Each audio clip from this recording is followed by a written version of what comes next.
Now we have Sir Rolando G. Estabilio, ang publisher ng Manila Standard Publishing Incorporated. Sir, welcome. Maraming salamat. Maraming salamat, sir. Of course, sir, I asked Sir Sonny earlier kasi marami na tayong nakita mga problema dito sa industriya, sa media industry. Etong fake news, in all your years covering different stories, saan mo to irarank yung fake news as the worst problem that we've had in media?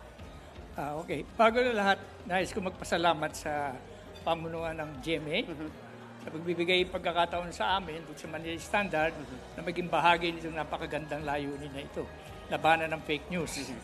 Ngayon, bilang isang mamamahayag, ang pinakamahirap sa atin ay ang mag-observe ng ethical journalism. Marami itong sinasabi na ito yung bedrock ng ating pagiging mamamahayag. Ngunit sa kasamaang palad, itong observation dito is more on the breach than the observance. Kaya ang ating lalo na yung muusbong ng mga batang magiging mamamahayag sa mga susunod na henerasyon, ay isa puso nila ang pagiging tunay na mamamahayag. Sapagkat maraming temptation, lalo-lalo na ngayon sa digital age na ito, maraming mga fake news na sinasabi nga natin ng mga misinformation at ito ang dapat natin labanan.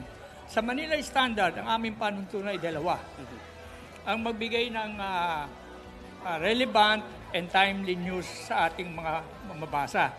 Ang pinakamahirap ay yung ikalawa, yung observance ng ethical journalism.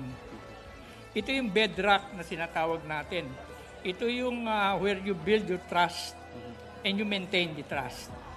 Ito yung shield natin against fake news. Itong ethical journalism. Pag wala ito sa atin at hindi natin isinama ito sa ating pang-araw-araw na pagkuha ng mga balita, malamang tayo masilat. Kaya ito'y napakagandang pagkakataon, itong ating itong panata, labanan ng fake news, at kami natutuwa na kami kasama rito. Maraming salamat sa inyong lahat sa pagbibigay buhay ito sa ganitong pagkakataon. Okay, maraming salamat din po sa pagsali sa atin dito. At huli na lang po, to all of our viewers watching us right now, mensahe nyo para maengganyo rin silang sumama sa ating kampanya kontra fake news. Okay, sa ating mga kaibigan na nanonood ngayon, pakasuriin lang po natin kung alin pong mga news outlets na nagbibigay talaga ng tamang balita. Kasi ngayon, anybody can be a journalist because of the new technology. Pero kailangan embrace din natin yung new technology. Kasi ito yung progress Hindi mo siya pwedeng isapwera sa ating buhay. Pagkat ito ang magbibigay sa atin ng daan upang lalo tayong umunlad as a people and as a nation. Kaya ito po ang pagkakataon na magkaisa tayo na labanan po natin itong fake news. Okay. Maraming salamat po sa inyo lahat. Sir, thank you so much for joining us. Maraming salamat po.